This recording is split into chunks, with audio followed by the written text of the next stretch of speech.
Siapakah sebenarnya keturunan Nabi Ismail? Benarkah seluruh bangsa Arab berasal darinya?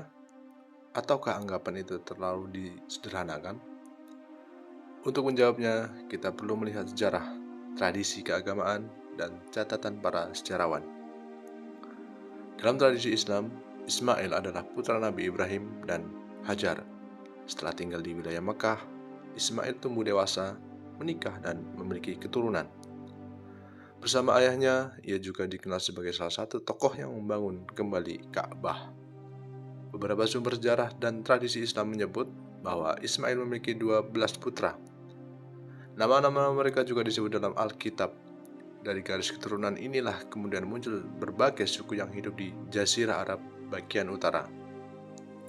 Karena itu, Ismail sering disebut sebagai nenek moyang bagi sebagian suku Arab, khususnya yang dalam tradisi Arab dikenal sebagai Arab Musta'ribah atau Arab yang berarabisasi.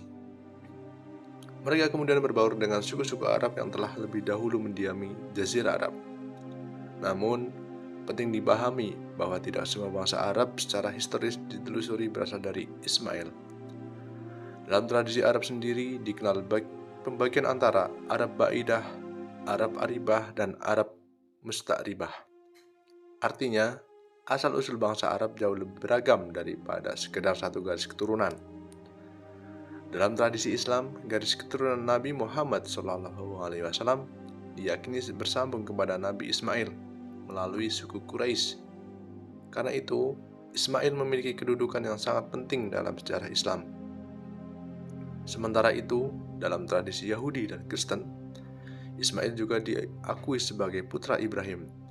Meski demikian, garis perjanjian yang menjadi fokus utama dalam Alkitab diteruskan melalui Ishak.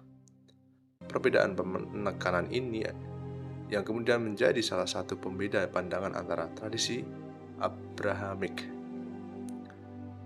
Dari sudut pandang sejarah modern, hubungan langsung antara seluruh bangsa Arab dengan Ismail tidak dapat dibuktikan secara pasti melalui bukti arkeologi atau genetika.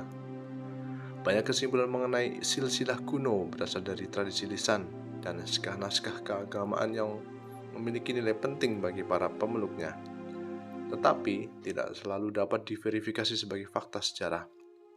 Jadi, ketika muncul pertanyaan bahwa semua orang Arab adalah keturunan Ismail, kita perlu melihatnya secara lebih hati-hati. Yang lebih tepat adalah bahwa Ismail dipandang sebagai leluhur bagi sebagian kelompok Arab menurut tradisi keagamaan dan sejarah yang berkembang, bukan sebagai satu-satunya nenek moyang seluruh bangsa Arab. Lalu, bagaimana hubungan keturunan Ismail dengan bangsa Palestina? Apakah masyarakat Palestina saat ini dapat langsung disebut sebagai keturunan Ismail? Itulah pertanyaan yang akan kita bahas pada video berikutnya.